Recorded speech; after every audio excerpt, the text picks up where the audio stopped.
उस रात मेरे बेटे ने मेरे पैरों में गिरकर कहा, पापा, आपके लिए चार धाम यात्रा की टिकट कराई है, बस इस बीमा कागज पर साइन कर दीजिए। लेकिन जैसे ही मैंने पेन का ढक्कन खोला, मुझे कागज के नीचे दबी उस कार्बन कॉपी की स्याही दिख गई जिसने मेरे ही घर का सौदा तय कर दिया था।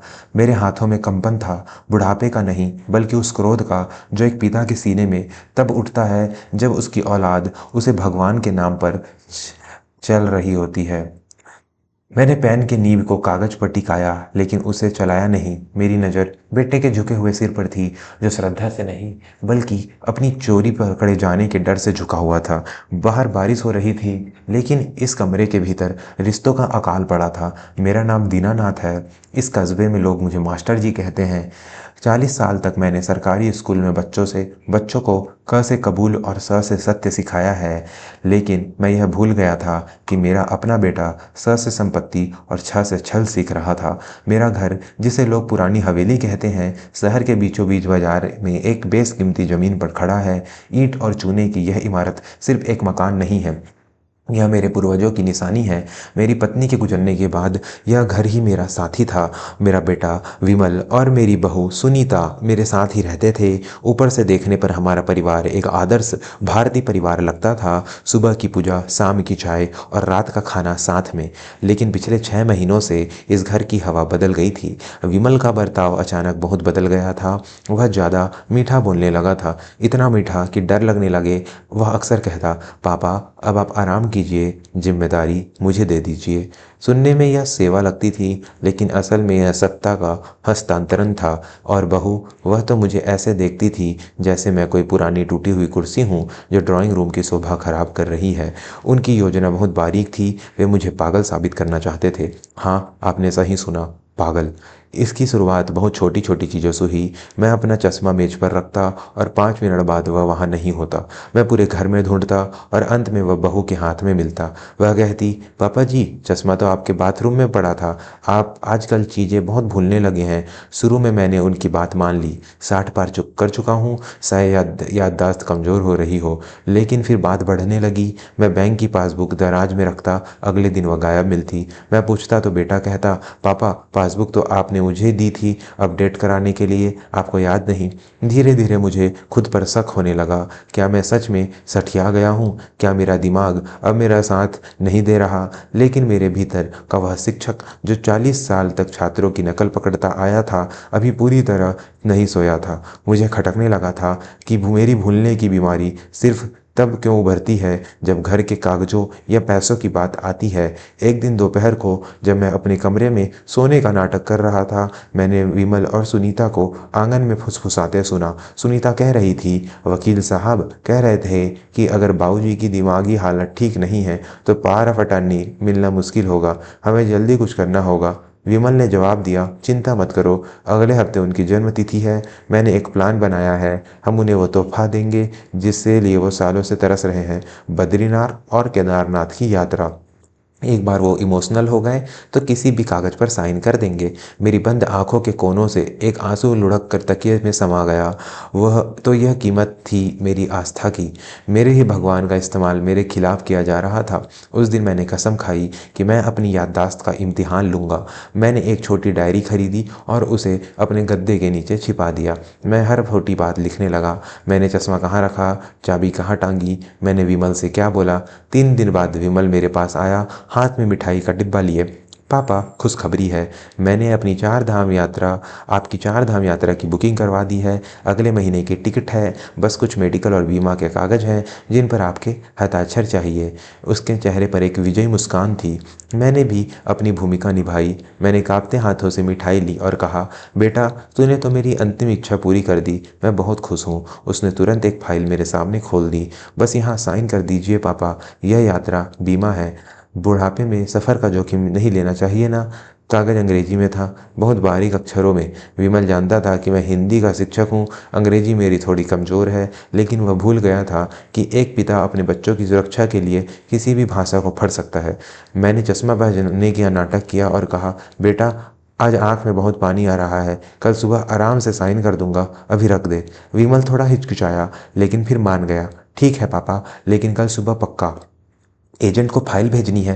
जैसे ही वह कमरे में से बाहर गया, मैंने वह फाइल नहीं खोली। मैं जानता था कि अगर मैंने अभी फाइल छुई तो उसने उसने देख लिया तो वह सतर्क हो जाएगा।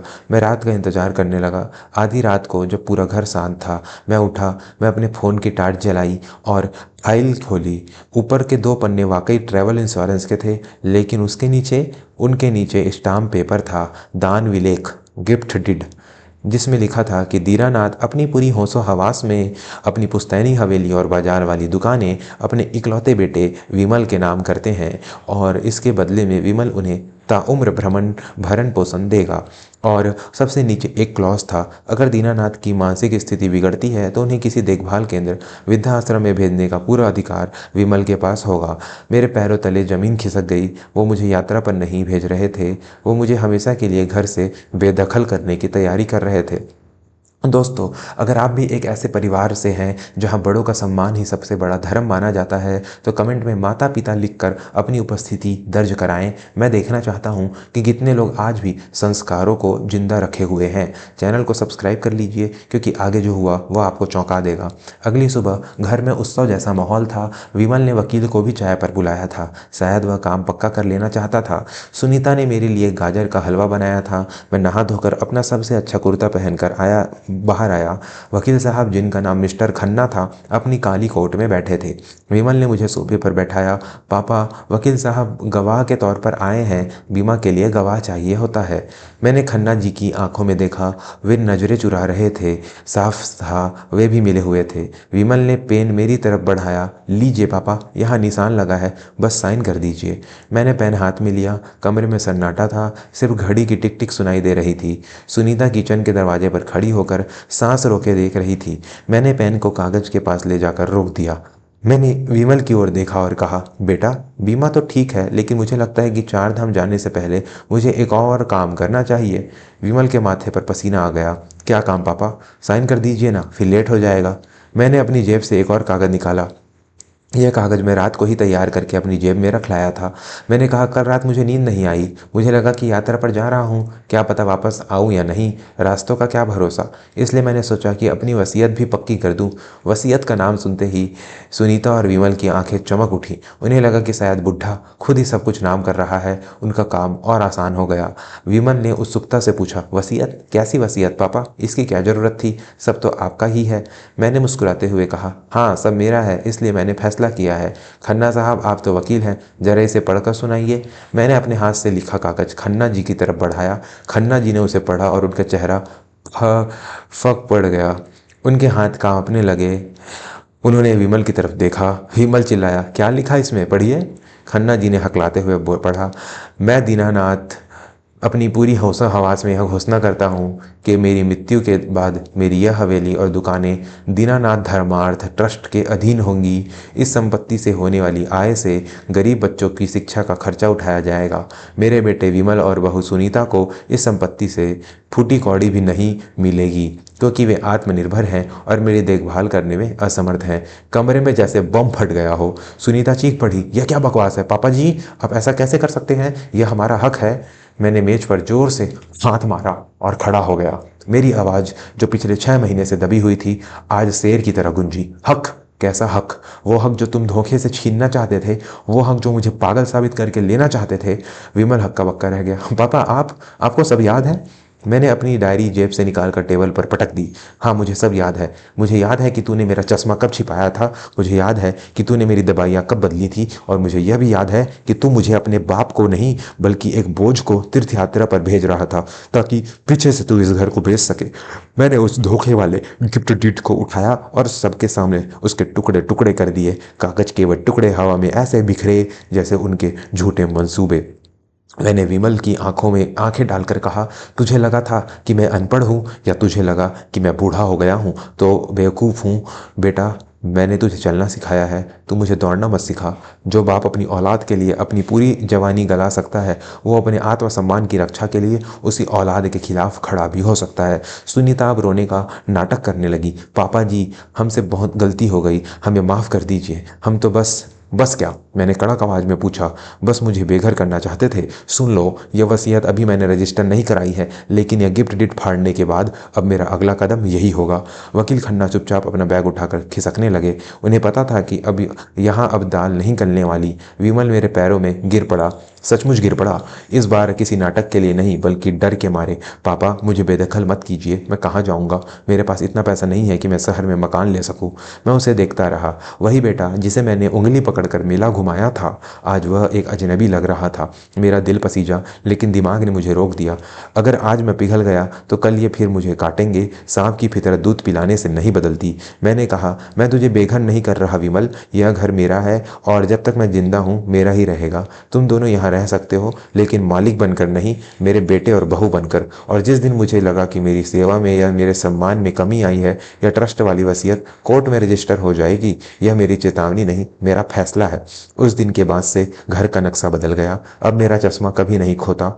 अब मेरी दवाइयाँ वक्त पर मिलती हैं। सुबह की चाय के साथ अब कड़वाहट नहीं, बल्कि डर मिला होता है। और वह डर जरूरी है, क्योंकि कलयुग में प्रेम से ज़्यादा डर ही रिश्तों को बांध कर रखता है।